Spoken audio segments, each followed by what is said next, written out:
Eh bien, bonsoir à tous. Très, très heureux de vous retrouver pour cette nouvelle série de conférences que nous avons intitulée, cette fois-ci, Des dieux et des hommes.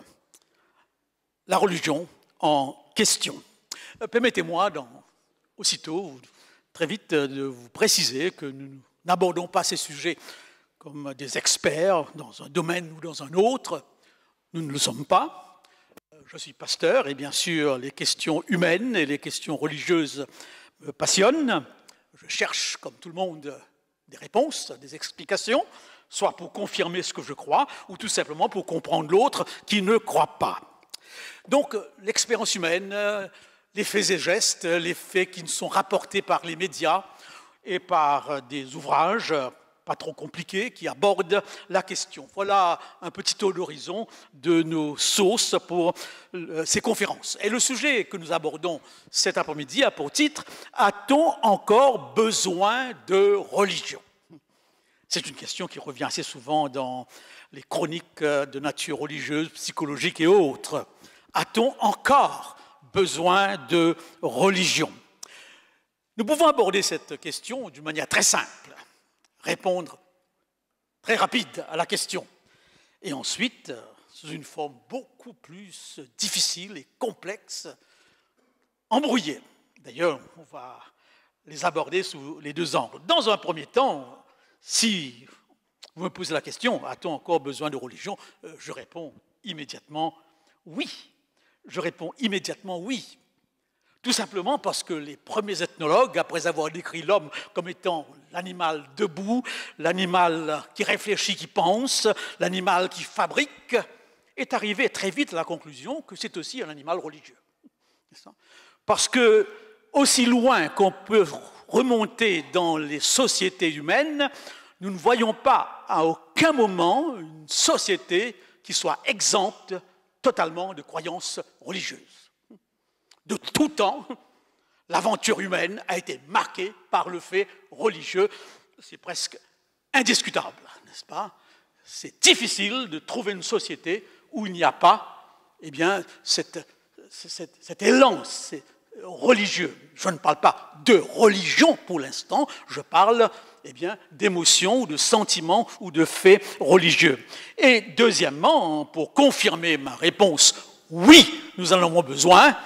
Prenez une carte religieuse mondiale, jusqu'aujourd'hui, la majorité des gens sont encore croyants.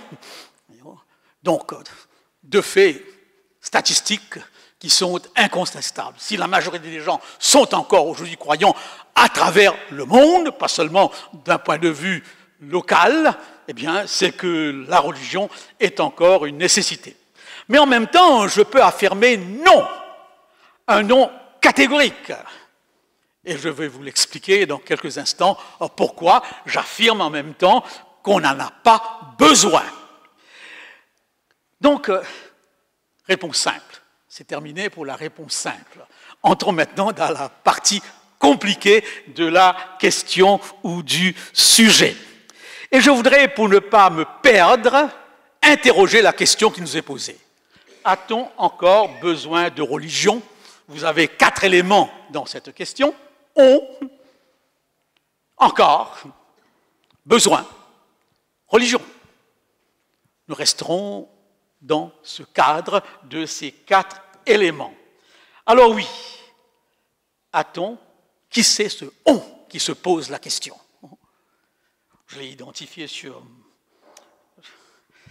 l'image que vous voyez, n'est-ce pas? C'est le on qui est ici en France, produit d'une certaine sécularisation, n'est-ce pas? Et je l'ai entouré des civilisations africaines, orientales, asiatiques, islamiques, où cette question ne se pose pas du tout. Il ne faudrait pas avoir l'arrogance de croire que la vision que j'ai à partir de la France sécularisée est celle qui doit dominer le monde et celle qui existe partout dans le monde.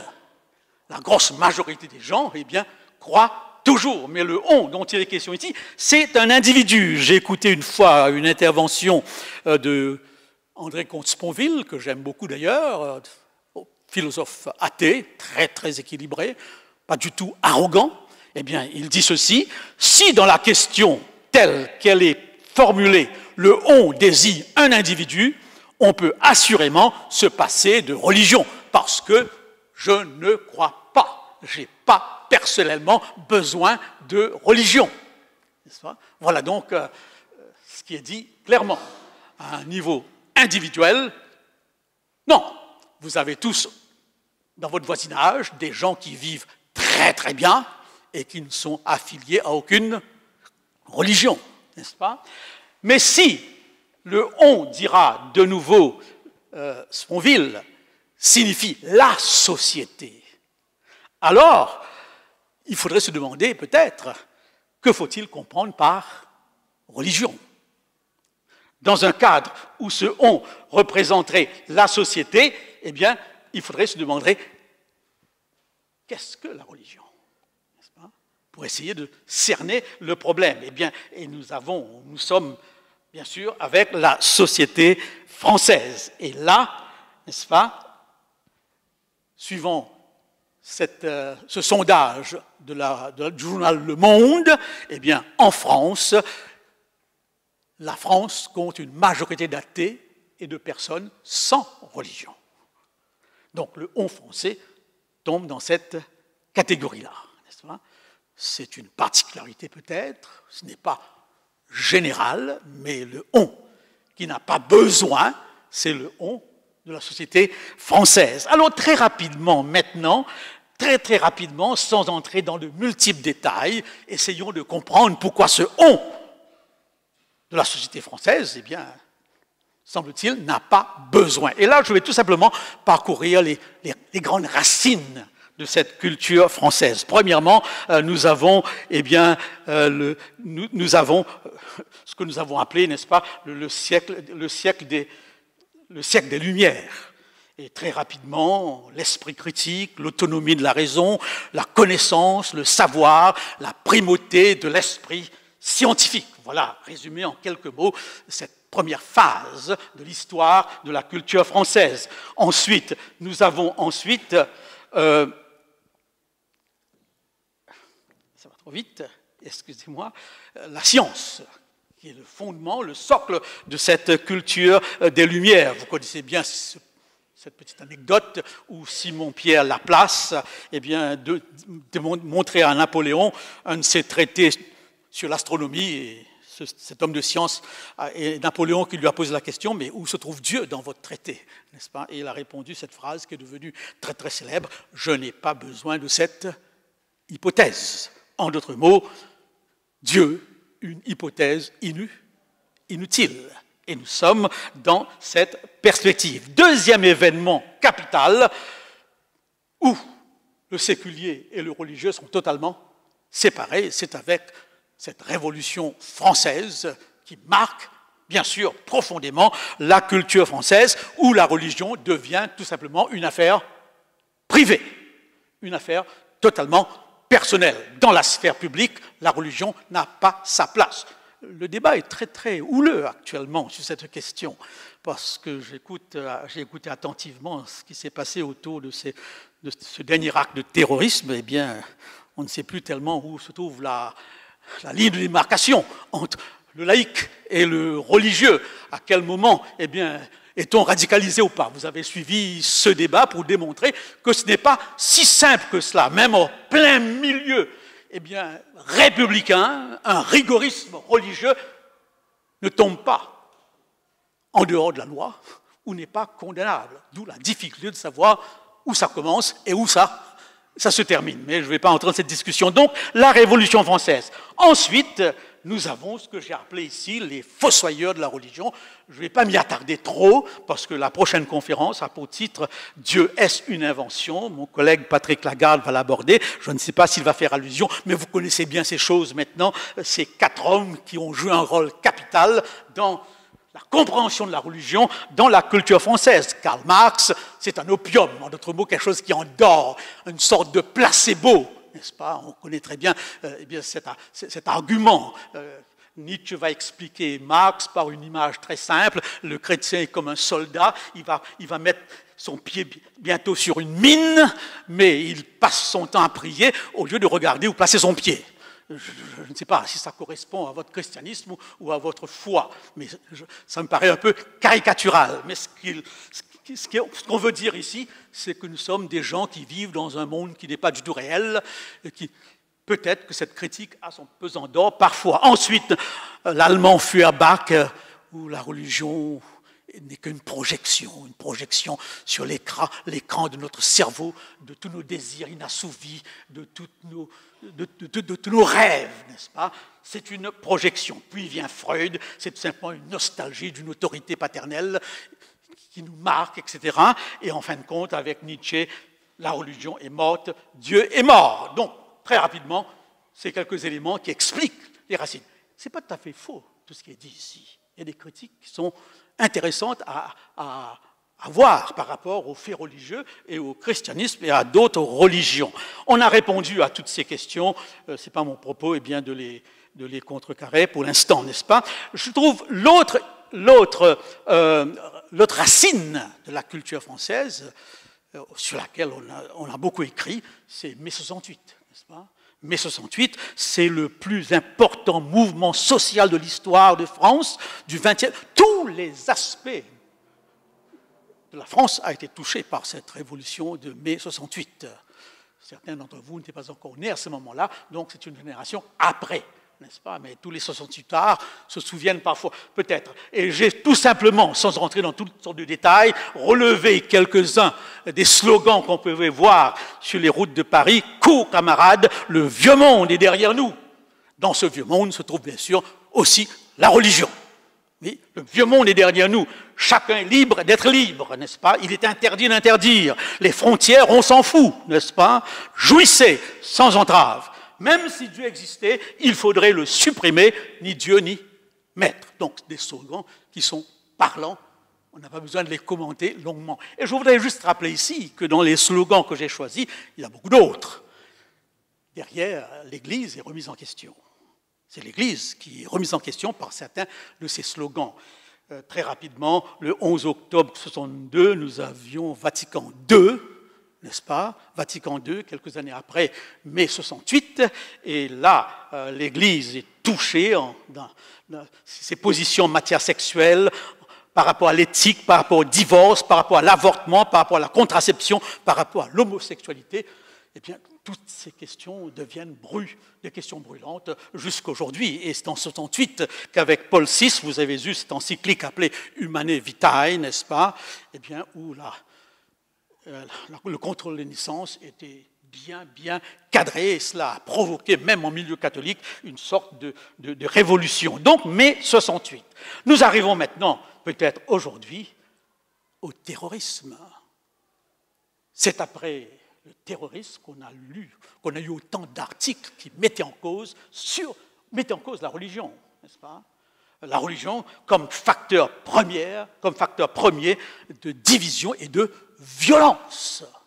Les articles que j'ai à la maison sont à ce niveau extrêmement violents, aussi violents de l'accusation qui est portée contre la religion. Il faut avouer que ça bouleverse, n'est-ce pas? Ça bouleverse. Déjà, avant le terrorisme, la dérive des sectes apocalyptiques avait provoqué les mêmes types de réactions. Mais nous sommes un petit peu en repos par rapport à ces sectes apocalyptiques. Eh bien, le terrorisme, et nous sommes en plein dedans durant cette semaine, vient attiser ce sentiment que la religion est la cause principale de division, de conflit social, n'est-ce pas? Eh bien, voilà très rapidement donner, si vous voulez, les racines de ce nom à la religion. Et je cite ici deux auteurs qui appartiennent à ce qu'on appelle les cavaliers de l'athéisme.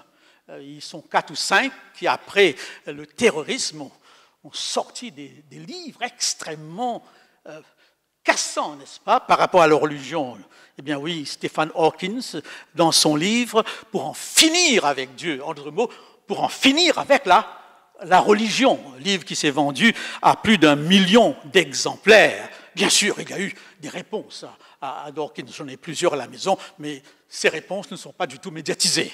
On médiatise Dawkins, mais on ne médiatise pas les réponses qu'on lui apporte. J'ai des ouvrages qui démontrent clairement que toutes ces théories sont des théories qui remontent du XVIIIe siècle, et on a déjà répondu à ces théories. Et j'aime bien Dawkins, je l'ai lu en grande partie, et il a introduit son ouvrage avec John Lennon, avec ce chant magnifique, Imagine, et une partie de ce chant dit ceci: Imagine un ciel sans paradis, un ciel sans enfer, bref, un ciel sans religion. Et Dawkins prend ce chant pour attayer ce qu'il dit. L'autre livre, je cite que deux, parce que ce sont les deux qui sont traduits en français, les autres sont en anglais, c'est de Hitchens, Dieu n'est pas grand, la religion empoisonne tout.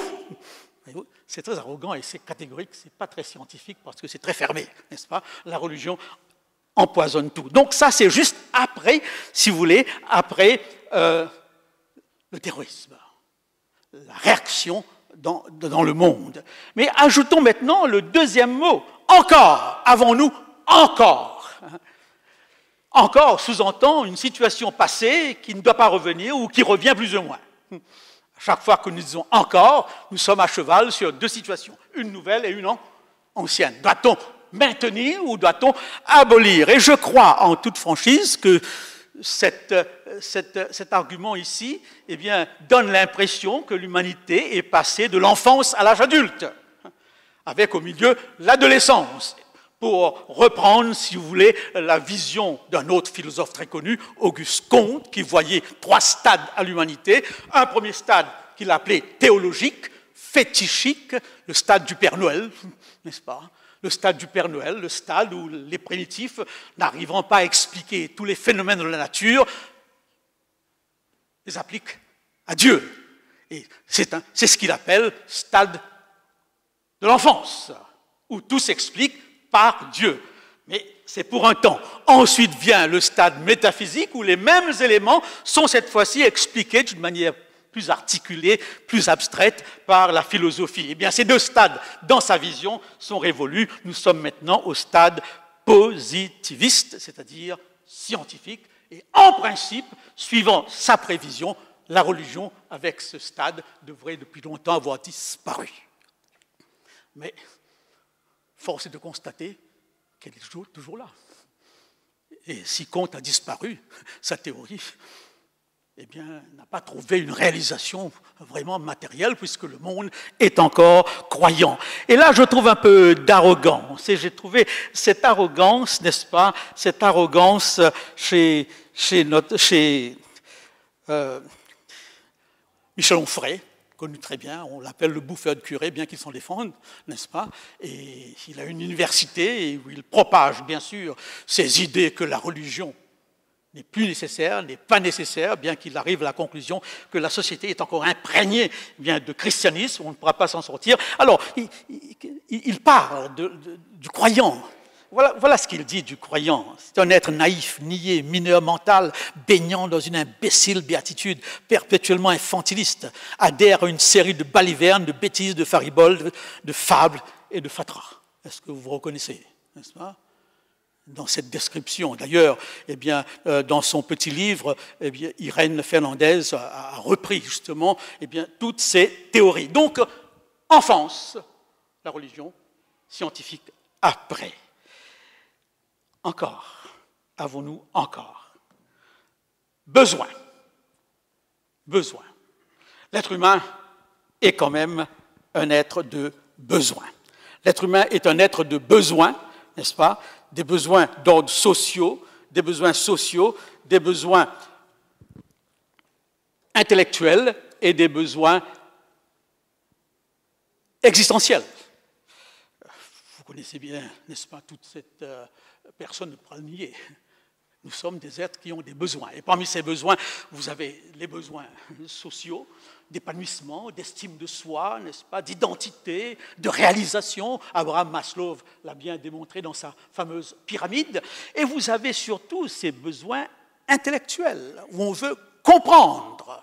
On veut à tout prix comprendre. On veut savoir. On veut chercher la vérité, pas seulement dans un domaine ou dans un autre, mais dans tous les domaines possibles. Qu'est-ce qu'on reproche à M. Castaner? C'est d'avoir pas dit la vérité, n'est-ce pas? Et ça a été tout un problème, n'est-ce pas, par rapport à cette notion de vérité. D'un côté, on n'a pas besoin de religion, on n'a pas besoin de vérité, mais on est toujours à la recherche de la vérité, dans un domaine comme dans un autre. Eh bien oui, je crois que M. Macron avait ses besoins à l'esprit, lorsque au Vatican, il va dire ceci: nous avons besoin anthropologiquement et ontologiquement et métaphysiquement de religion. Bien sûr, il emploie les grosses expressions. C'est-à-dire, l'être humain a besoin de religion, n'est-ce pas? Pour s'expliquer, pour se comprendre, pour se définir, n'est-ce pas? À tous les niveaux de son existence, s'il est un homme inquiet, angoissé, nous le verrons bien sûr dans quelques instants à quel moment cette angoisse apparaît, eh bien c'est ce qu'il voulait dire. Sa déclaration a été commentée en long et en large. Comment se fait-il qu'un représentant laïque va au Vatican pour dire on a besoin de religion, alors qu'il représente un État où, en principe, on n'en a pas besoin de Dieu. Vous voyez bien toute la contradiction que ça a apporté. Alors donc, j'ai une petite chanson, n'est-ce pas? Une petite chanson, je crois que oui, que j'écoutais lorsque j'étais jeune. C'est une chanson qui vient d'un milieu hippie. J'appartiens à la génération où les hippies apparaissent, n'est-ce pas? Il me semble les voir là dans les routes mauriciennes, eh bien, jeans délavés, chemises bariolées, cheveux un peu en désordre. Ces jeunes qui quittaient une société de consommation telle que les États-Unis, parce qu'au fond, il y avait un vide, une insatisfaction. Ils avaient l'impression que cette société de consommation n'arrivait pas à satisfaire les exigences profondes de leur cœur. Et ils cherchent donc à Katmandou et dans les ashrams du Népal et même à Maurice quelque chose de plus. Ça nous étonnait, parce que pour nous, à ce moment-là, l'Amérique, c'est le paradis, n'est-ce pas, l'Eldorado. Qu'est-ce que ces petits Américains viennent faire à Maurice dans ces conditions-là? Et on les voit on ne comprend pas trop. Qu'est-ce qu'ils cherchent? Eh bien oui, une chanson de l'époque l'explique. À travers les méandres de l'esprit, nous errons et trébuchons, nous pataugeons dans le labyrinthe des nuits sans étoiles et des journées sans soleil. En d'autres mots, nous cherchons, nous ne trouvons pas de réponse, espérant découvrir un indice, trouver le chemin qui conduit à la vérité. Mais qui répondra? Qui va apporter une réponse à nos besoins fondamentaux? Pourquoi ceci, pourquoi cela? Eh bien, cette chanson révèle donc un état de désarroi de ces jeunes qui se disent « Où trouver la réponse ?» Notre espérance réside-t-elle dans des coquilles de noix portées en collier autour du cou avec des clochettes ou derrière les murs épais d'un cloître? En d'autres mots, vous voyez un petit peu le contexte hippie, etc. Alors, est-ce qu'il faut aller chercher une réponse dans les monastères? Eh bien oui, ou dans les étoiles, ou en nous-mêmes, qui répondra? Donc, cette chanson pose le problème. Qui va répondre à nos questions? Question fondamentale de l'existence. Bien sûr, on peut aussi vivre sans se poser de questions. Métro, boulot, dodo, McDo, ça suffit, n'est-ce pas? On n'a pas à chercher plus loin. Mais je suis sûr que même ceux qui partent de ce principe, on vit un point c'est tout, à un certain moment de leur vie, s'interrogent et se posent des questions, n'est-ce pas? Alors, je reviens donc sur un élément important, la question fondamentale. La question fondamentale est la question du sens. Et ces trois questions, j'aime bien cette image, ce portrait, cette peinture eh bien, de Gauguin, que j'ai vu plusieurs fois à Tahiti. Gauguin avait perdu sa fille Aline alors qu'elle n'avait que 16 ans. Et il est tombé à la suite de cela dans une ivresse, une dépression inimaginable. La mort de sa fille avait complètement remué toutes les bases de son existence. Cette perte eh bien, d'un enfant cher. Et ce n'est qu'après, lorsqu'il s'est relevé de cette dépression à la suite d'un deuil fracassant, eh bien, qu'il a fait cette peinture avec ces trois questions qu'on peut lire facilement. D'où venons-nous? Que sommes-nous et où allons-nous? Question par rapport à l'origine, question par rapport à la nature humaine telle qu'elle est, et question par rapport à la destinée. Est-ce qu'il y a une suite? Est-ce qu'il y a une suite, n'est-ce pas? Eh bien là, disons franchement les choses. Il n'y a que deux réponses. Il n'y a que deux, il n'y a pas trois. Première réponse, le Big Bang, l'évolution, la science. Est-ce qu'elle répond à ces questions existentielles fondamentales? Deuxième réponse possible, la religion. En dehors de ces deux voies, il n'y en a pas. Maintenant, bien sûr, pour celui qui va commencer à réfléchir, à s'interroger. Alors, si je prends la réponse scientifique, ça m'embarrasse un petit peu lorsque je lis certaines choses et de me rendre compte que ce scientifique ne se base pas forcément sur ce que disent les sciences en vrai. Que disent les sciences en vrai? Je vous donne quelques déclarations toutes simples, n'est-ce pas? Que disent-ils? Premièrement, je pense à Jacques Monod, n'est-ce pas, dans son livre « Le hasard et la nécessité ». L'homme ne peut se leurrer de l'espoir qu'il participe à quoi que ce soit qui le dépasse. Il sait enfin qu'il est seul dans l'immensité de l'univers, d'où il émerge par hasard. Voilà la réponse scientifique. Nous sommes des êtres ici par hasard. Alors, ne cherchez pas une explication pour le hasard, parce que le hasard ne fait jamais bien les choses. Mais voilà. Soit on est honnête et sincère par rapport à la science, qui nous dit clairement ici, ne cherchez pas la signification. C'est comme ça. Vous êtes là, produit de millions d'années d'évolution, que sais-je. Pour l'instant, vous êtes là. Un jour, peut-être, vous disparaîtrez, je ne sais pas. Mais il n'y a pas de réponse autre. Deuxième déclaration, plus nous comprenons le monde, plus il nous semble dépourvu de signification. Alors, lorsque des hommes veulent nous parler de la signification de l'existence, si je me base sur la science, ces hommes me disent « il n'y a pas de signification, tu perds ton temps ». À moins que je n'ai pas bien compris ce qui est dit ici, n'est-ce pas? Et vous avez John Stone, un homme de science, qui a sorti un très gros bouquin sur le sens de l'existence, bouquin qui est vendu actuellement en édition de poche. Eh bien, il analyse justement ce problème. Alors, cette déclaration est encore plus marquante, n'est-ce pas, qui nous vient de Francis Crick. L'hypothèse stupéfiante, c'est lui qui a découvert l'alien, c'est pas n'importe qui. N'est-ce pas? Eh bien, il dit, l'hypothèse stupéfiante, c'est que vous, vos joies, vos peines, vos souvenirs, vos ambitions, le sens que vous avez de votre identité et de votre libre arbitre ne sont rien de plus que le comportement d'un vaste assemblage de cellules nerveuses et de molécules qui sont associées, comme la liste de Lewis Carroll aurait pu le dire, tu n'es qu'un paquet de neurones. Alors, êtes-vous à l'aise avec? Vous n'êtes qu'un paquet de neurones. Vos joies, vos peines, vos sentiments de justice, de liberté, d'égalité, de fraternité, tout ça n'a rien à voir avec la réalité scientifique. En principe, tout n'est que réaction, action, réaction, pulsion biologique, n'est-ce pas? J'ai sorti, n'est-ce pas, ces quelques déclarations d'un livre de Jean Delumeau, qui n'est pas non plus n'importe qui, et qui démontre quand même que si nous voulons une réponse scientifique, voilà la base de la réponse. Et c'est dans ce sens que le fameux philosophe de l'absurde que vous connaissez très bien, n'est-ce pas, Albert Camus, arrive à la conclusion que si la vie consiste à rouler une pierre qui tombe à chaque fois et qu'on roule de nouveau, n'est-ce pas? Pensez à Charlie Chaplin qui l'a illustré par son petit doigt qu'il tournait lorsqu'il travaillait dans une usine où il répétait les mêmes actions du matin jusqu'au soir, 24 pas sur 24, et il se pose la question, est-ce que c'est ça, vivre, n'est-ce pas? Pas de signification, routine, jusqu'à ce qu'on n'ait plus de souffle. Et c'est dans cette optique qu'il dira, il n'y a qu'un seul problème, vraiment sérieux, c'est le suicide.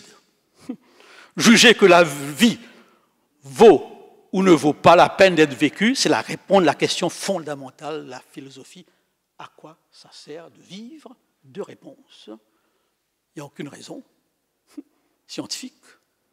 Vous n'êtes que des paquets de neurones, rien de plus. Ou alors, l'autre réponse, qui est la réponse religieuse, qui n'explique pas le besoin des religions, j'insiste, mais qui explique que l'être humain a quelque part chez lui une tendance religieuse qu'on ne peut pas cacher. Et ce on va essayer de démontrer. Voilà donc, avons-nous, encore besoin religion? Alors maintenant, ça veut dire quoi le mot religion? Vous avez une première définition qui signifie relier. Dans le mot religion, vous avez le mot lien.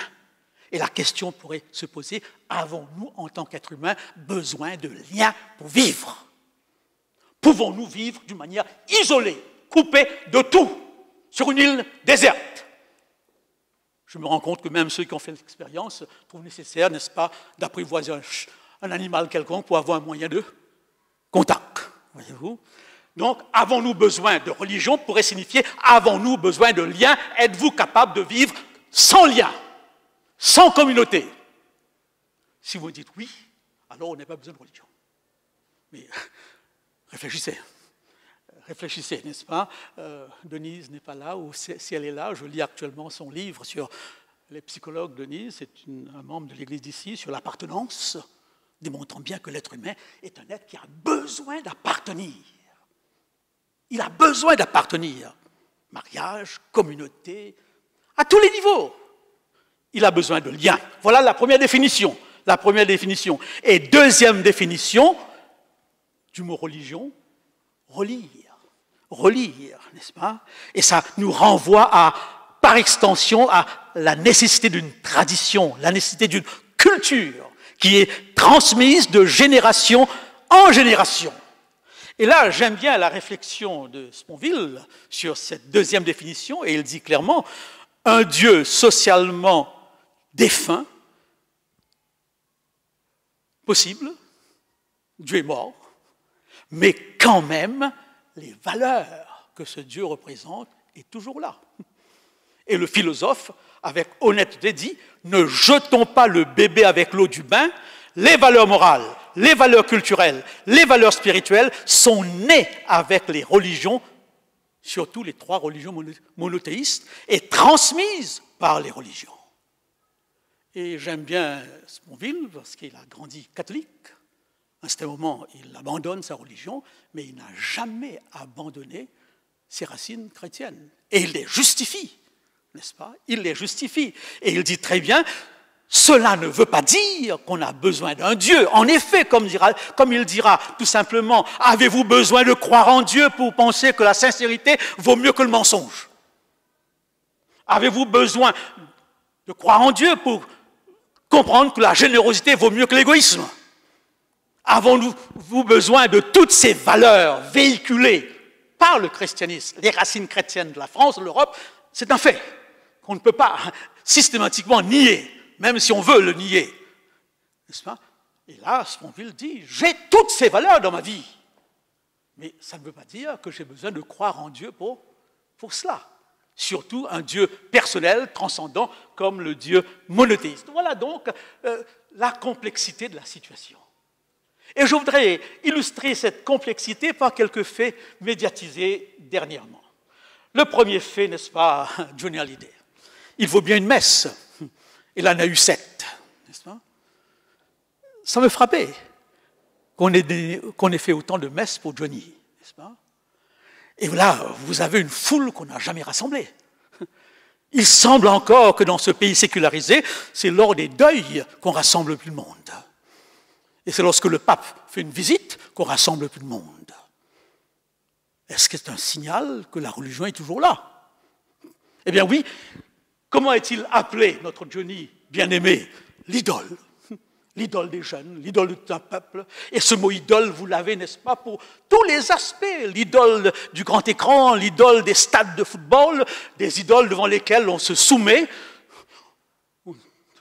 On payera 3 000 € pour aller voir un match de foot. Cinéma joue, et personne ne verra quelque chose d'anormal. Donc, la notion d'idole est une notion religieuse, que vous le vouliez ou pas. Une idole, c'est tout simplement la substitution sur un être, ou sur un événement, ou sur une chose, des qualités divines de Dieu. Et la Bible en parle beaucoup de l'idole. J'écoutais une émission hier sur une grosse boîte d'automobile aux États-Unis, Volkswagen, j'ai oublié les détails, mais là, l'auteur parlait justement du temple, de cet édifice majestueux où les voitures descendent par ascenseur, n'est-ce pas? Et il parlait du temple de Volkswagen. Je disais, mais c'est bizarre. Temple de Wembley pour le football, temple de Volkswagen. Mais pourquoi le mot temple? au temple nous renvoie à quoi? La religion. Et là, il expliquait que chaque jour, des milliers de pèlerins venaient. Voilà encore un autre mot qui vient. Des pèlerins qui viennent acheter une Volkswagen, n'est-ce pas? On a un petit peu l'impression que cette société qui se veut totalement laïque est prise dans un vocabulaire religieux, on n'arrive pas à s'en défaire. Est-ce que ce vocabulaire révèle quelque chose par rapport à l'être humain dans son tréfonds, dans son fort intérieur? Eh bien oui. Deuxième événement, eh bien oui. Donc j'étais un petit peu vite. Excusez-moi, je suis toujours après Johnny Hallyday. Eh bien oui, François Mitterrand.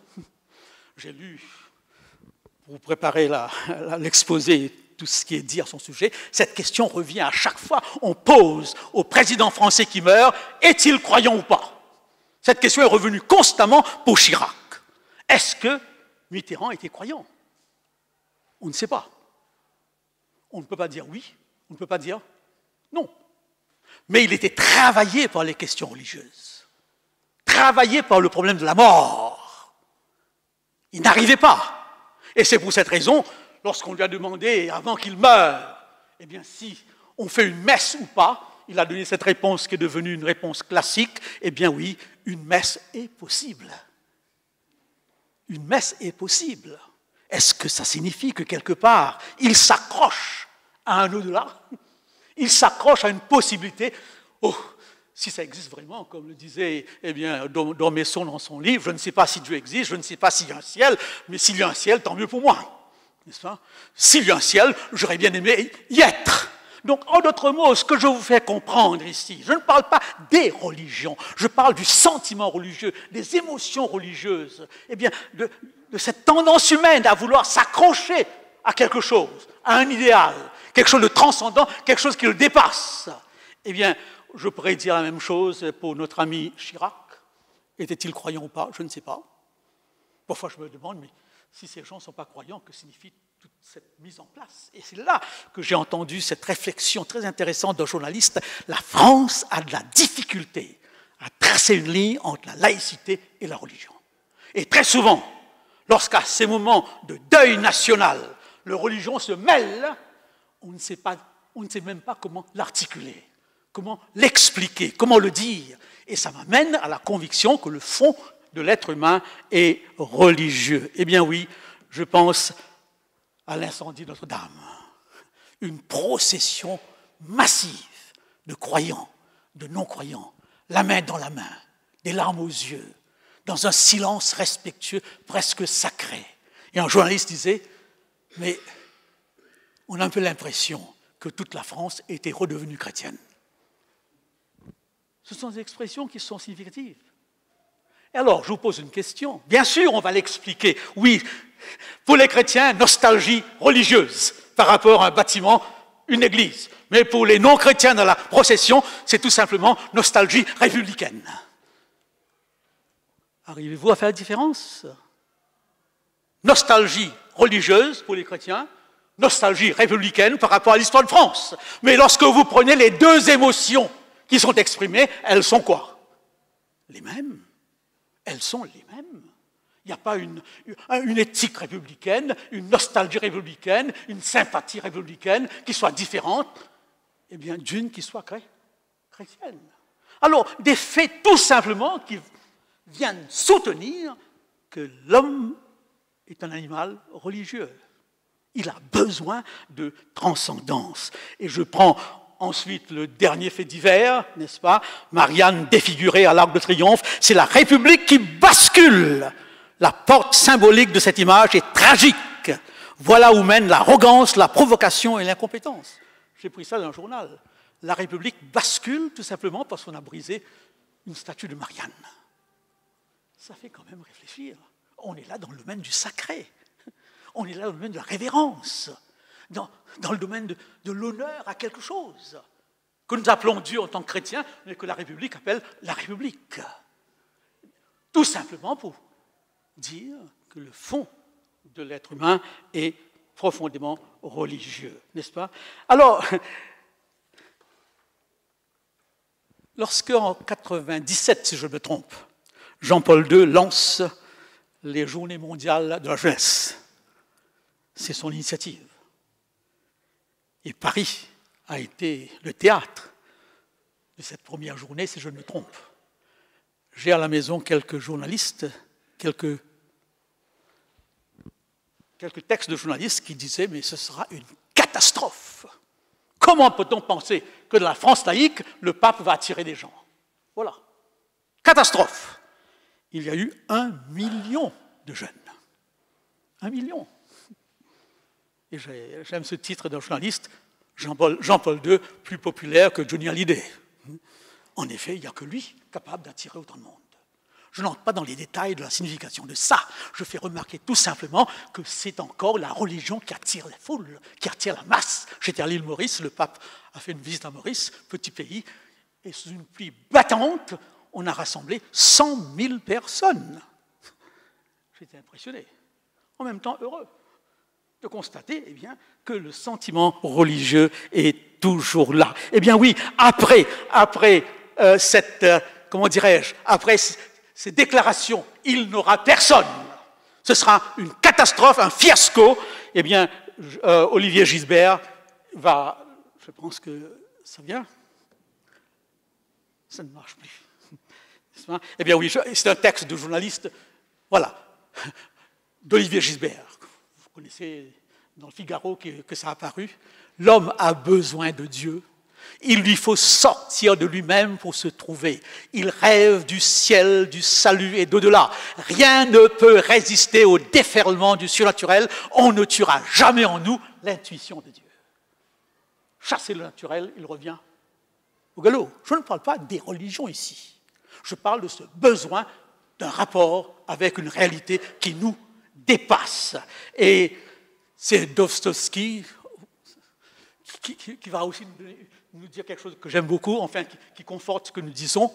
La condition essentielle de l'existence humaine est que l'homme doit toujours être capable de se prosterner devant quelque chose d'infiniment grand. Il doit toujours avoir au-dessus de lui quelqu'un qui réalise l'infini qu'il ne peut pas lui atteindre, même la richesse que lui ne peut pas atteindre. Une glorification de tous ceux qui représentent un idéal que nous chérissons quelque part. Et il continue. Si les hommes sont dépourvus de l'infiniment grand, ils ne pourront continuer à vivre. Ils mourront de désespoir. L'infini et l'éternel sont essentiels pour l'homme, exactement comme la petite planète sur laquelle il demeure, n'est-ce pas? Il demeure. Et Simone Weil, l'individu a le choix entre Dieu et l'idolâtrie. Il n'y a pas d'autre possibilité. La faculté d'adorer est en nous. Elle est dirigée soit quelque part dans ce monde ou dans un autre. Et je voudrais associer à ces quelques déclarations une dernière. Le besoin de croire est constitutif de l'être humain. Vous ne pouvez pas vivre sans croire. Soit vous croyez en Dieu ou pas, mais vous croyez automatiquement dans autre chose. Et vous accordez à cette autre chose la même révérence que les croyants accordent à Dieu. C'est Julia Kristeva, eh bien, je termine avec elle, qui dira ceci dans son livre « Cet incroyable besoin de croire ». Que j'adhère à une religion, que je sois agnostique ou athée, je dis « je crois » pour faire entendre ce que je tiens pour vrai. Si ce besoin de tenir pour vrai n'est pas satisfait, mes apprentissages, mes convictions, mes amours sont tout simplement ne tiennent pas. N'est-ce pas? La question se pose, est-ce que ce besoin de... Quand on parle de croire, on parle toujours de religion. Est-ce que ce besoin de croire est inévitablement un besoin religieux? Voilà donc, chers amis, un petit tour d'horizon. Et vous voyez comment la situation est très complexe à définir. Quand est-ce qu'un acte est religieux ou pas? Tous ces actes que nous voyons autour de nous sont-ils des actes de nature religieuse? Maintenant, il faut bien que je termine, et nous aurons l'occasion peut-être d'entrer plus en profondeur sur cette dimension religieuse de l'être humain, sur sa spiritualité dans la conférence. Existe-t-il une spiritualité sans Dieu? Le mot spiritualité est un mot à la mode aujourd'hui, n'est-ce pas? Tous les monastères sont remplis, tous les lieux de pèlerinage sont remplis, il faut les réserver longtemps là, à l'avance, et vous avez tout un rayon à la FNAC sur la méditation, des termes qui appartenaient auparavant au monde religieux et qui est maintenant transposé. Est-ce que cette spiritualité sans Dieu démontre que l'être humain a besoin, pas forcément des religions, mais de religion, c'est-à-dire d'être relié et de pouvoir relire. Dans le christianisme, eh bien, cette relecture passe par un livre appelé la Bible, ce n'est pas mon sujet, mais là vous avez la croyance définie, la croyance structurée. Donc, ma conclusion est toute simple. L'être humain a-t-il encore besoin de religion? Oui. Et je ne dis pas des religions. Peut-il vivre maintenant sa soif du religieux, du lien, du fait de relier en dehors d'une structure, d'une manière isolée ou anonyme, sont des sujets que nous aborderons une prochaine fois. Voilà donc quelques éléments de réflexion sur cette question. Merci.